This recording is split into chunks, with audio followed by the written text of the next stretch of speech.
Hi there, welcome to the candlestick formations video. We're going to look at several of the more popular candlestick formations, and they are good for every trader to be aware of. They can help you get out of a trade early before it reverses against you, or it can help you from getting into what could potentially be a bad trade. These are going to be the more popular ones, the ones that almost every trader is aware of, and because of that, they do carry some weight in the market. First, we'll start out with the engulfing formation. A small-bodied candle is engulfed by a big-bodied candle of the opposite color.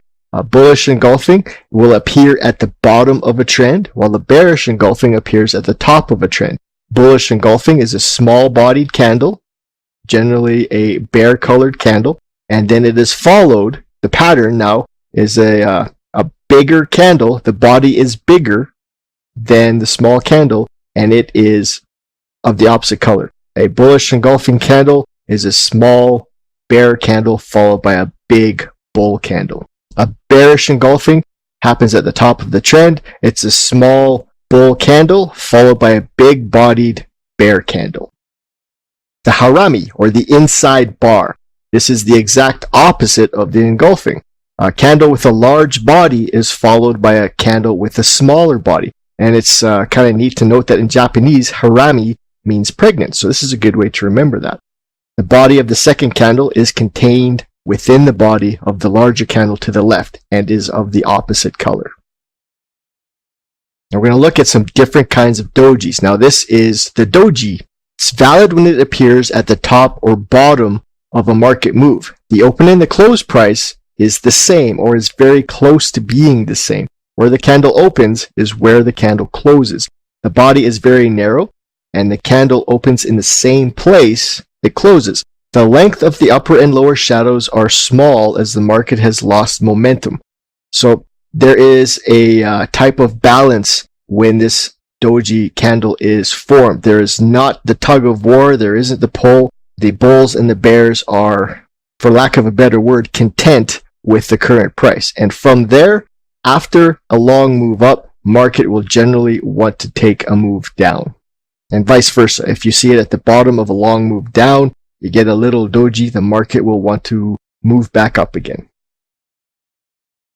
Next, we have the long-legged doji. Again, the open and the close are at the same price, but the upper and lower wicks are very long. The market is frantically looking for a direction. There is a period of indecision.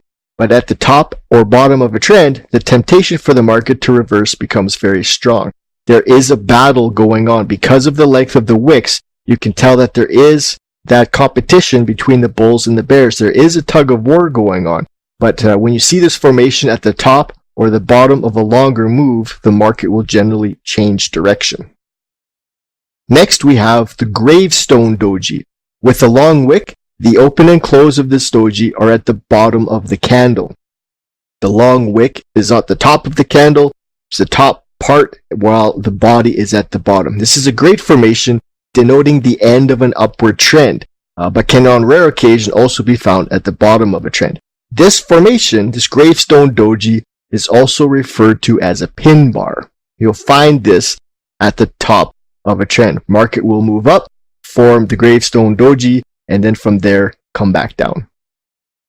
The opposite now is a dragonfly doji. This is the opposite of the gravestone doji.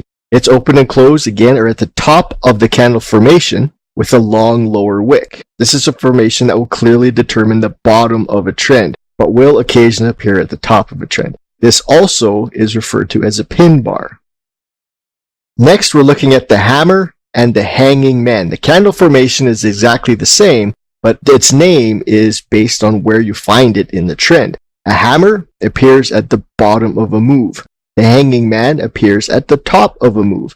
It's a small body and a longer lower wick, with either no upper wick or a very teeny little tiny one. The length of the lower wick is approximately 2 times the length of the body. And when you find this formation at the bottom of a move, chances are market wants to go up. And when you find this formation at the top of a move, the market is going to want to change and come back down. The color of the body in these hammer and hanging man formation doesn't much matter. but it's been said that the effectiveness of the formation is better if the hammer's body is white and the hanging man's body is black. So at the bottom of a move, you get a bullish color, and at the top of a move, you get a bearish color. This gives you a higher probability that this formation will work out. Inverted hammer and a shooting star. This is the same as the hammer and the hanging man, only upside down. The inverted hammer appears at the bottom of a move. The shooting star appears at the top of a move. The upper wick is double the length of the candle's body, and this candle has either no or very small lower wick. The railroad tracks. This is an instance of a quick change of mind by the markets. It's composed of two similarly lengthy candles that are longer than the average surrounding candles. The railroad tracks candles stick out like a sore thumb. Strong urge in one direction followed by an opposite candle. So there's a strong forward surge, which is pulled right back, or a strong downward surge, which is pulled right back. And this can appear in a sideways market more often than not. They are good reversal candles in moving markets, and they can also be found in relatively quiet times. In these cases, it's almost like a glitch in the works. There is very little in the way of an increase in momentum. Railroad tracks in a quiet market should not be traded, or traded with extreme caution. Now, wicks in general. Without looking for a specific candle formation, the wicks are important to pay attention to. Whether or not the candle body is longer or shorter than the average, a long wick will often point to a change in direction. A long wick on a single candle means that during that formation of the candle, there was more than usual aggressive battle between the bulls and the bears. Whoever was able to push the charge back to actually form the wick is generally going to keep pushing.